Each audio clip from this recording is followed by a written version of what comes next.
Hello and welcome once again to The Old Man Speaks. I'm Joshua. I come to you 3 times a week and talk for 5 minutes. I recommend you watch number 30 if you haven't already, because this is connected to that, and the next one will be connected to this. My background is that of a business manager, so I'm always looking for that top-down structure.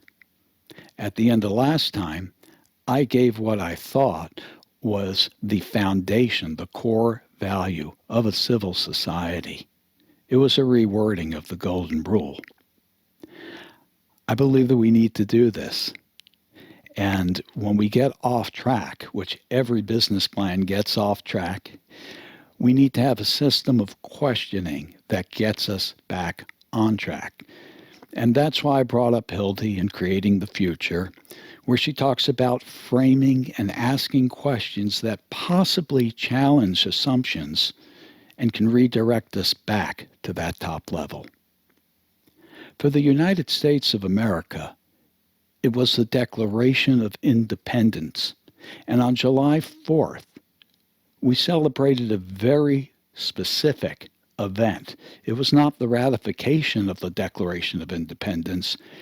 It was the agreement of certain wording. It was when they agreed to send the darn thing off to the printer after much going back and forth. And what they were celebrating was this. I will quickly quote the second paragraph of the Declaration of Independence. Many of you know this by heart, maybe, but bear with me. We hold these truths to be self-evident, that all men are created equal, that they are endowed by their Creator with certain unalienable rights, that among these are life, liberty, and the pursuit of happiness. That to secure these rights, governments are instituted among men, deriving their just powers from the consent of the governed.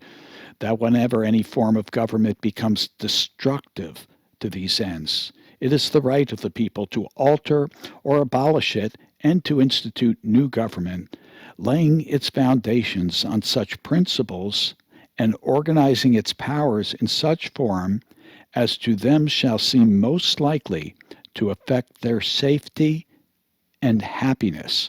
Prudence, indeed, will dictate that governments long established should not be changed for light and transient causes, and accordingly, that all experience has shown that mankind are more disposed to suffer while evils are sufferable than to right themselves by abolishing the forms to which they are accustomed. But, and then they go on to talk about the current situation in the day with Britain. The Declaration of Independence is, of course, not law. It is our reason, our stated reason for our legitimacy of becoming a country. The Constitution can and has been amended many times. The Constitution can be changed. Our stated reason for coming into existence cannot.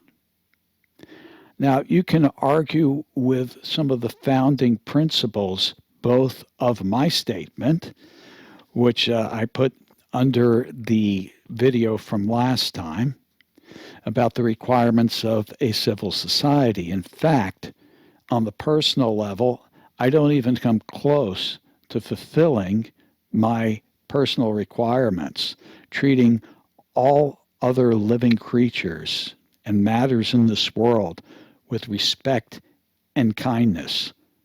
Who can say that they have successfully lived up to that? Every day we do things that creates conflict between our core values and those things which we actually do.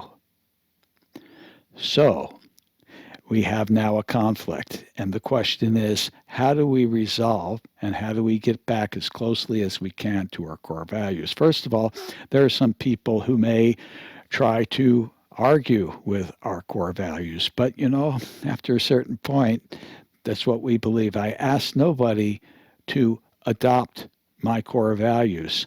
However, I do believe that they are a requirement for a civil society. And if there are enough of us, and most of the people I know would at least say that, yeah, these core values are good, but enough of those types of people are in positions of policy making and positions of doing things, then that will rule the day. Now, in terms of the Declaration of Independence, this is what was agreed upon in its history. It is what it is, and they disagreed amongst themselves how it should be worded. So we're going to continue this next time. Please put in your comments, and I'd love to hear what you all have to add to this. So until next time, take care, be well.